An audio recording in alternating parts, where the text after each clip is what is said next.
Welcome to our 5-minute Bible study in the book of Genesis. Our last time together, we began to look at the story of Jacob. And we saw that though Jacob is the grandson of Abraham, the son of Isaac, both great men of faith, in his early days, Jacob does not follow their way. We see that he is a deceiver. We saw that he bought his brother Esau's birthright, selling him a bowl of stew. Some would call that a shrewd business deal, but God calls it theft. It shows something of the character of Jacob, that he would take advantage of the situation.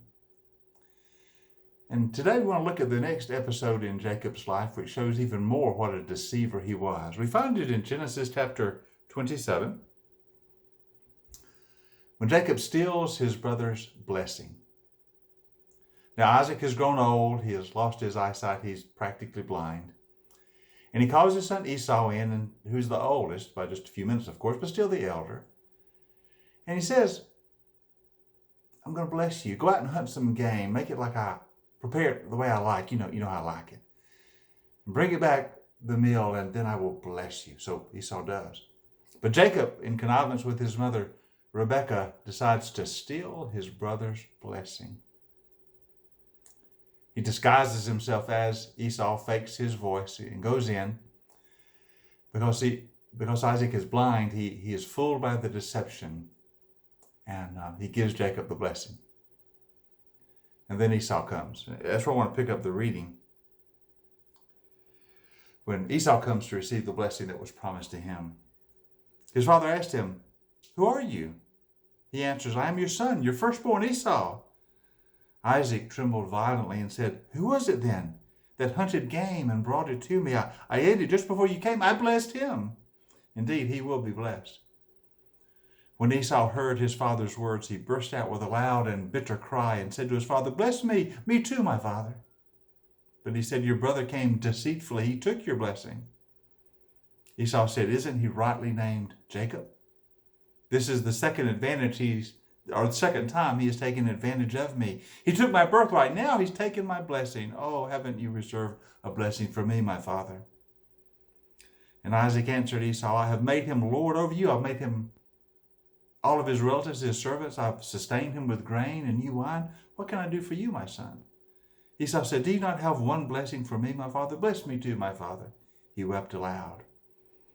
So Isaac answered him, "Your dwelling will be away from the earth's richness, away from the dew of heaven. You will live by the sword, and you will serve your brother. But when you grow restless, you will throw off his yoke from off your neck." So Esau held a grudge against Jacob because of the blessing that his father had given him. Such a sad story, is it not, of this division between brothers and Esau's hatred that he had now of Jacob and Jacob's deceitfulness. Did you notice in the reading, Esau said, "Isn't he rightly named Jacob?" What does that mean? Isn't he rightly named Jacob? Now, the word Jacob itself means one who grasps the heel, which is a Hebrew idiomatic saying meaning someone who takes advantage of another. His very name means someone who takes advantage of another, and that's exactly what Jacob had done.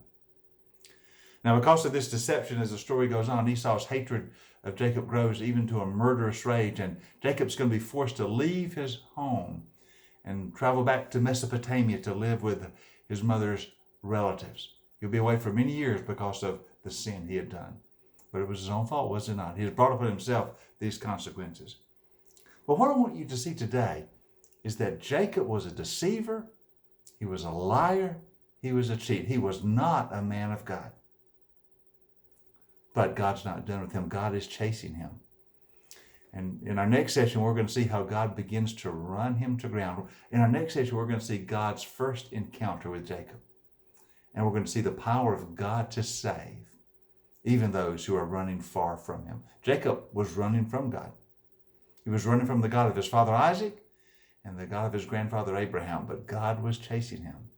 And we're going to begin to see in the rest of the story how God runs him to ground and how the saving grace of God can redeem even someone like Jacob.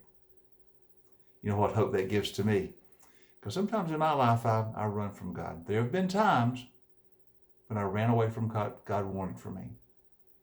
There have been times I was more like Jacob than I was like Abraham. But God's love is so great, he pursues us and he redeems us. He forgives our sin and he delivers us. He's going to do it for Jacob. He does it for us as well if we'll just let him. So we see Jacob so clearly. He is one who stole his brother's birthright. He is one who stole his brother's blessing. But God is going to change his life.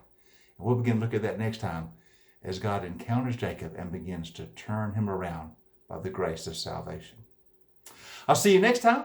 And I hope today you have a great day. I hope it's a blessed day. And we'll meet with you next time for our 5-minute Bible study in the book of Genesis.